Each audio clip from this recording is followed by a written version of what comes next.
C.S. Lewis was born on November 29, 1898 in Belfast, Ireland. Lewis's mother died when he was 10. During World War I, he served with the British Army and was sent home after being wounded by shrapnel.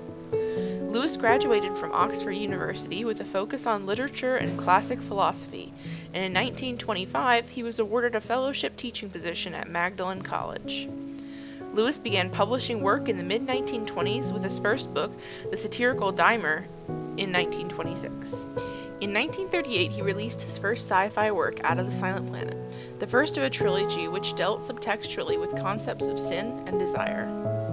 During World War II, Lewis gave highly popular radio broadcasts on Christianity, which won many converts.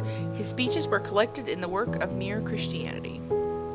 In 1954, Lewis joined the faculty of Cambridge University as literature professor, and in 1956 he married American English teacher Joy Gresham.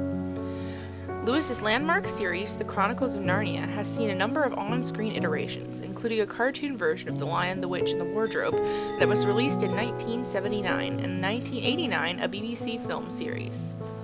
Additionally, in 2005, a big-screen adaptation of The Lion, the Witch, and the Wardrobe hit movie theaters. 2 more Narnia films were brought to theaters as well, Prince Caspian in 2008 and The Voyage of the Dawn Treader in 2010.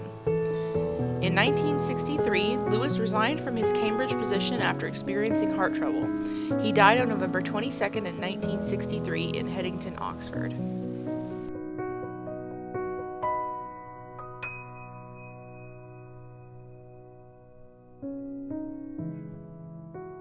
Out of the Silent Planet is a science fiction tale of Dr. Elwin Ransom's journey from Earth to live among the inhabitants of Mars, called Malacandra in the local language.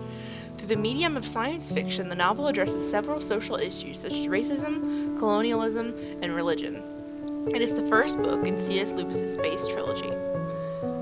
While on a walking tour of the English countryside, Dr. Elwin Ransom, a college linguist professor, is kidnapped and drugged by 2 men. He awakens to find himself aboard a spacecraft. His captors are Devine, a wealthy and greedy Englishman, and Weston, the brilliant physicist who designed the spacecraft. Weston explains they are bound for one of the other planets in the solar system, but does not reveal which, except to say the inhabitants of the planet call it Malacandra. Ransom learns that Weston and Devine intend to hand him over to the inhabitants of Malacandra called Sorn. He imagines the Sorn to be terrible creatures intent on killing or sacrificing him, and decides he would prefer suicide to such a death. He resolves to escape or die trying. Ransom does manage to escape his captors. Just as they are about to hand him over to a group of Sorn, they are attacked by a dangerous sea creature called Hanarka. In the confusion of the attack, Ransom escapes into a forest of enormous plants. Ransom wanders in the forest for a while and comes across a seal-like creature that seems to be talking to itself. Deciding the creature must be intelligent, Ransom makes signs to it, managing to communicate that he is hungry. The creature, which Ransom learns is called Hross, feeds him and takes him by boat to a canyon where the other Hross live. Ransom lives among the Hross for several weeks and gradually learns the language and culture of the people of Malacandra. The Hross, he observes, live in the canyons, use simple tools, and enjoy poetry and song. The Sorn, he is told, inhabit the higher areas and are knowledgeable in history, astronomy, and science. The Piflatrigi are a third race, skilled at making beautiful and useful objects. Ransom repeatedly asks which race is dominant or in charge of the planet. The Hrossa seem confused at this notion and answer that Oyarsa, an entity that lives in a place called Melidorn, has reign over the entire planet. Ransom is summoned to Melidorn by an Eldiel, the nearly invisible creatures who serve the Oyarsa. Assisted by the Hross and a Sorn named Aragwe, Ransom makes his way to Melidorn, which is inhabited by all types of Malacandrans. While examining an artistic representation of the solar system in Melidorn, Ransom realizes that Malacandra is Mars. Like the Eldiel, Oyarsa is invisible but can be heard. Weston and Devine have also been summoned by the Oyarsa, and the 3 men are interrogated.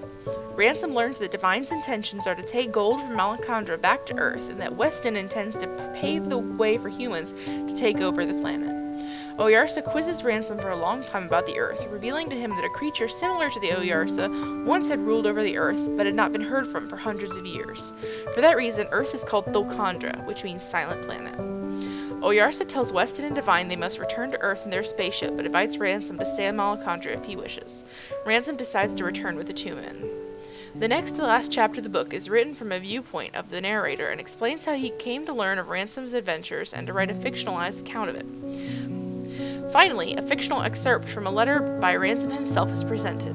These chapters link the events and characters presented in the novel to current events and foreshadow a possible great upheaval among the planets of the solar system.